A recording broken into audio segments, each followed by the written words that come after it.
تنزیل العزیز الرحیم.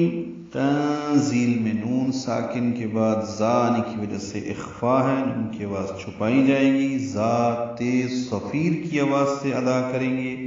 زی یا مدہ ہے، لام کو لام سے ملائیں گے. یہاں لام ساکن پہ اظہار قمری ہو رہا ہے عین کی وجہ سے. عین وسط حلق سے نکالیں گے. اس میں دو زا ہیں العزیز میں، دونوں زا تیز صفیر کی آواز سے ادا کریں گے. العزیز یعنی تنزیل، اس میں تین زائیں ہیں، تنزیل میں بھی ایک زا ہے. تنزیل العزیز الرحیم. زی یا مدہ ہے، دو حرکات لمبا ہے. زا کو را سے ملائیں گے زر. اب را پر پڑھیں گے، را پر زبر ہونے کی وجہ سے.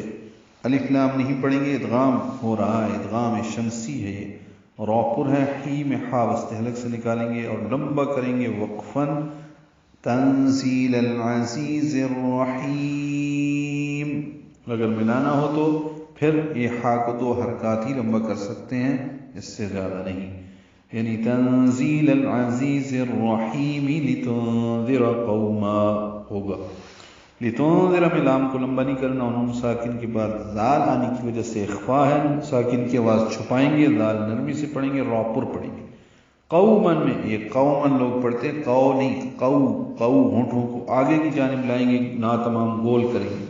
تنوین کے بعد میم آنے کی وجہ سے مم، یہ ادغام ہے غننے کے ساتھ. آواز ناک کے بانس سے ملے جا کر دو حرکات تک ٹھہرائیں گے. قومم.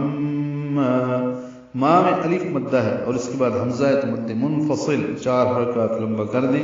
ما انذر، نون ساکن کے بعد لال آنے کی وجہ سے تنذر میں اخفا ہوا تھا، یہاں پہ بھی انذر میں بھی اخفا ہے.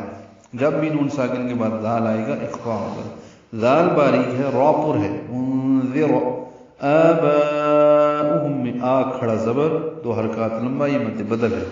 با میں مد متصل ہے، الف مدہ کے بعد حمزہ اسی کلمے میں آنے کی وجہ سے حمزہ واو کی شکل میں ہے. تو آباؤہم، یہ او پڑھیں گے، واو نہیں پڑھیں گے، یعنی وہ نہیں پڑھیں گے. آباؤہم فہم، میم ساکن دونوں میں اظہار ہے، دونوں ہاں اقص حلق سے نکالیں گے.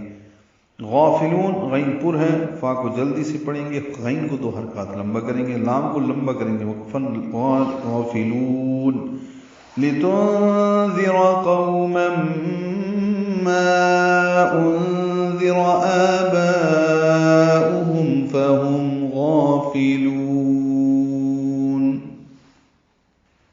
یہ بہت غالب بڑے مہربان کا نازل فرمایا ہوا ہے تاکہ آپ اس قوم کو ڈرائیں جن کے آباء و اجداد کو نہیں ڈرایا گیا تھا، اس لیے وہ غافل ہیں.